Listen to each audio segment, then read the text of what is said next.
So today we're reacting to how this lady turned a 575 square foot apartment into her in-home pottery studio where she runs her small business out of. So I'm super excited to share this with you guys. So without a further ado, let's just jump right into it. Leading a life, putting art first, you're risking the security aspect. I don't have a 9 to 5. I have a 24/7. Okay, so here you guys heard that. She is full-time in her pottery business, and this is her apartment. You can see how on the left-hand side is her bedroom, in the middle is her living room, and then the rest is just her work corner. So I am excited to see how she does this because it's such a small space. And for New York, I'm just waiting to find out how much she pays.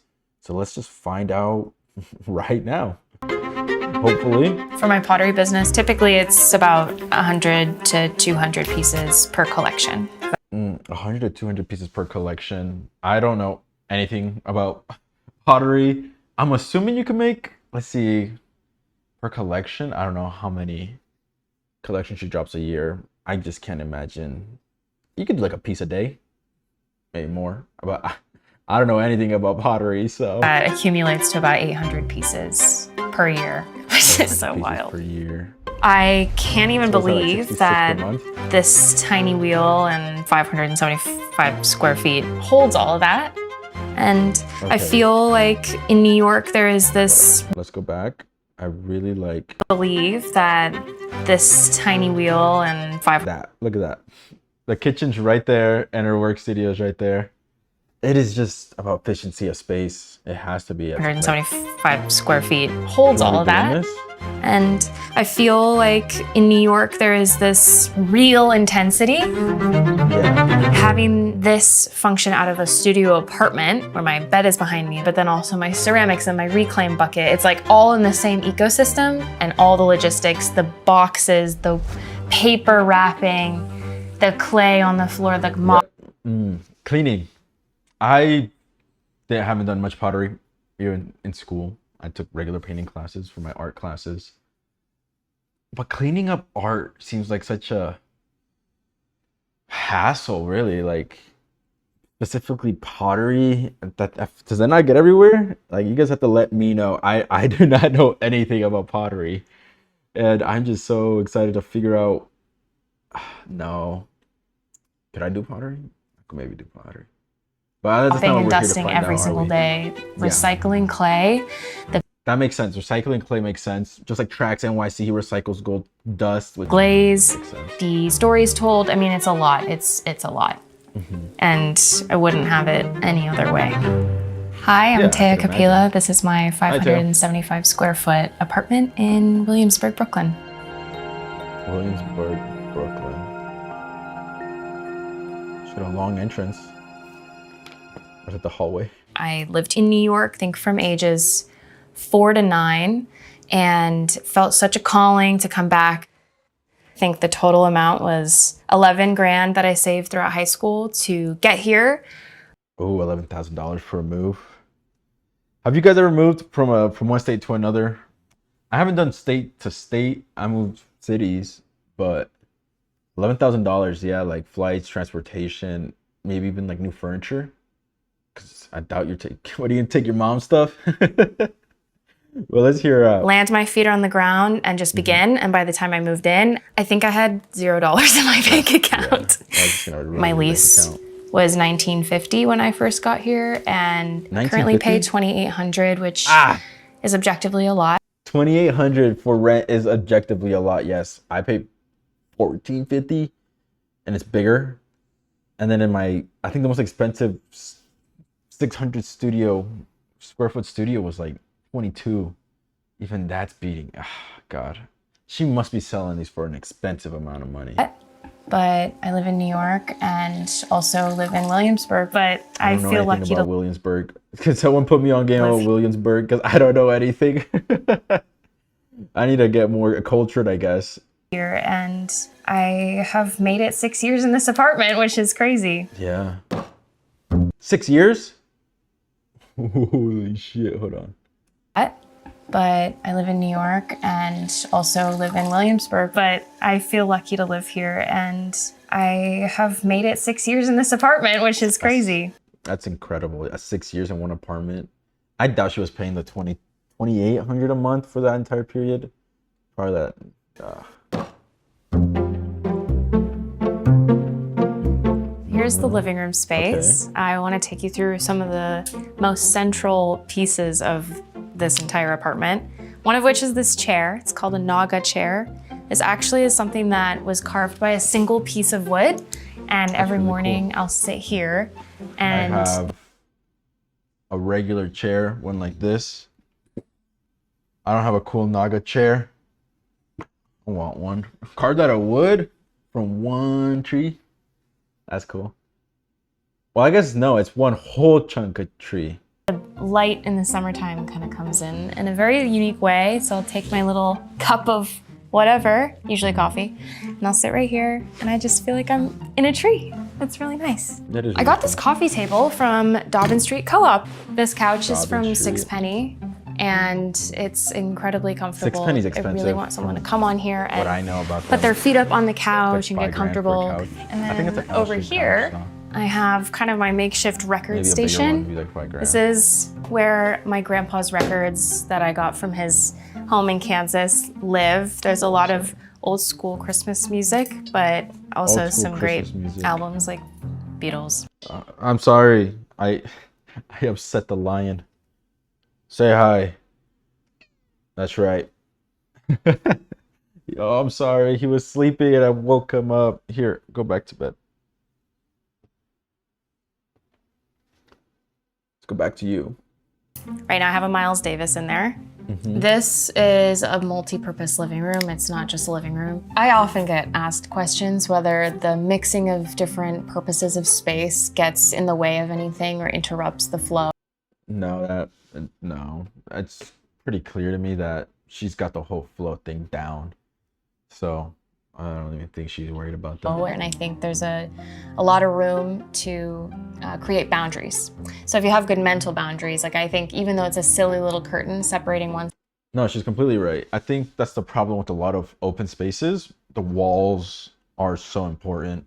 And if you want to create flow and everything, you have to walk the rooms in some cases.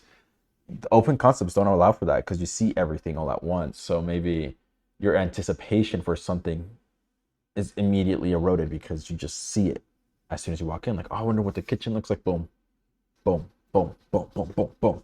So curtains and little walls are space perfect. From another.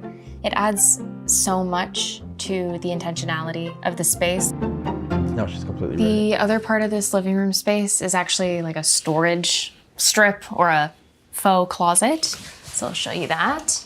It's graciously hiding behind this curtain here, but this is kind of where all of the clunkier things hide. I have glazes on top. I have candles, recording devices and wires. This is just the back end office of all the other stuff. Like eye gear, I'm a handyman, I'm a handy person. My dad is an engineer and has taught me kind of all I know with how to fix things and be totally competent. Many of my ceramic tools are here and sponges, got some bags to protect the piece so it doesn't dry out so much. And for all you artists, do you guys have like a little shelf or cabinet area that pretty much just shows everyone where all your stuff is at? I have a little basket. then of course my wheel below, but this is where I also just hide stuff if I don't really want to look at it. I actually, when I first found this apartment, I moved in here with a partner. We found this one on Street Easy. And then after that, I don't know what Street Easy is, hopefully.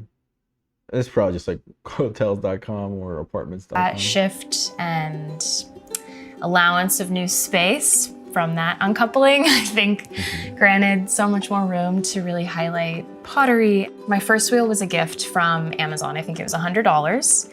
And from there, I just practiced. I now have my ceramics. And then I have my ceramic ceremonies. I made this space kind of a supper club style event space that keep me afloat in this apartment.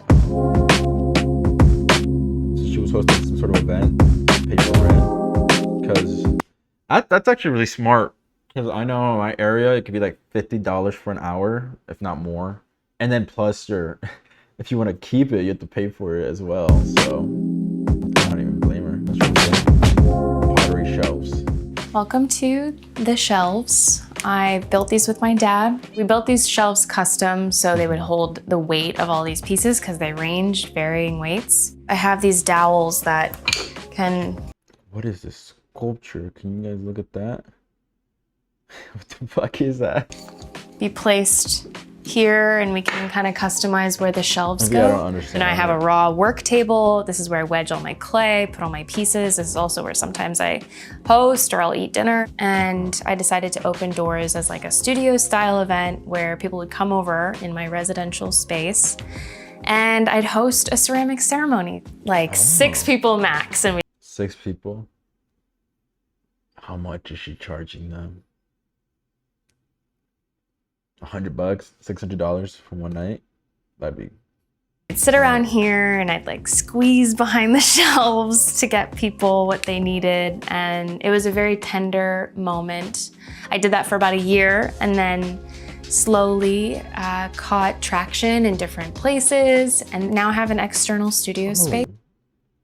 That's really cool, actually.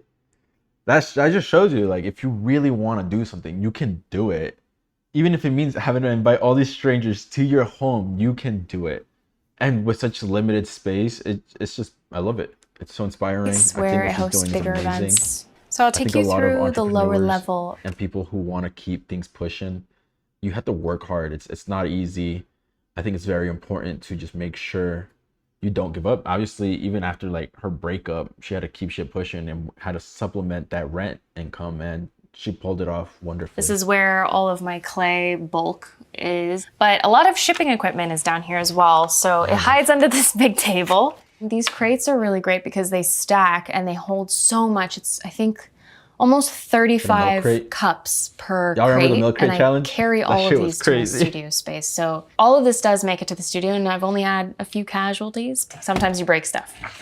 Yeah, sometimes I'm doing a little tassel series for New York Design Week. And this is gonna be a little lamp that you can put a little tea light inside. I have a really big piece here that I just finished. I wanted to do a series that was folding onto human bodies. Oh, okay, never mind. So I think I get it now. It's a little fragile, but I'll try. It's like kind of hugging and molding to the body if you were hugging a piece. It's like a very tender. How much do you think she sells that for? $2,000? Are y'all paying $2,000 for a pot that hugs you? Tender moment. Doesn't, maybe you would. It's not often you like cradle things if I'm not a mom, so I have pottery instead of children. And that's what I'm working on at this moment. How many of those are you gonna make? 100? That would take. Even all your mistakes and the ones that just break because they do. This is the curtain that divides the living room and the bedroom area. So I actually got them at Facebook Marketplace. Of course. But they're originally from IKEA. And then Facebook Marketplace, greatest thing to ever exist. If you ever need anything, Facebook Marketplace and you'll find it.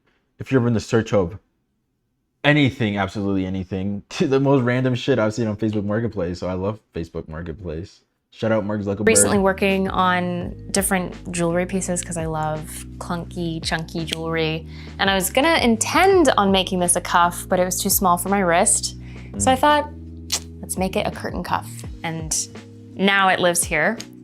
And then I have my makeshift bookshelf library. Makeshift bookshelf. Yeah, it's just a stack of books, honey. It's okay.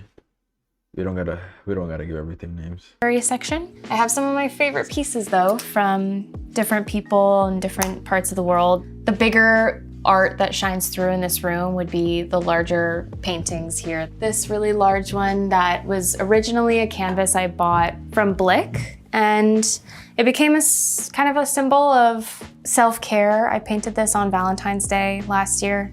And this was my fun activity. This is a lamp I actually found off of Facebook Marketplace, and my mom had this beautiful lamp exactly like this with a little tassel at the end. And then this was kind of like my way of protecting the bed. I know it looks like really nice and kept, but it's actually a protection. I just didn't want the underneath to get all messy. There's like I have white bedding actually. Yeah. But this touching outdoor clothes to me just feels crazy, especially in New York. So I keep it separate and have this as a little buffer. And then when I peel back that layer, it becomes like fresh sheets all over again for a night's rest.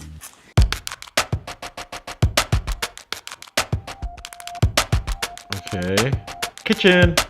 Y'all do a lot of cooking? This is the kitchen space. This is a really unique detail that the building did. They made renewable energy in the building along with some recycled different materials. Like this is cork.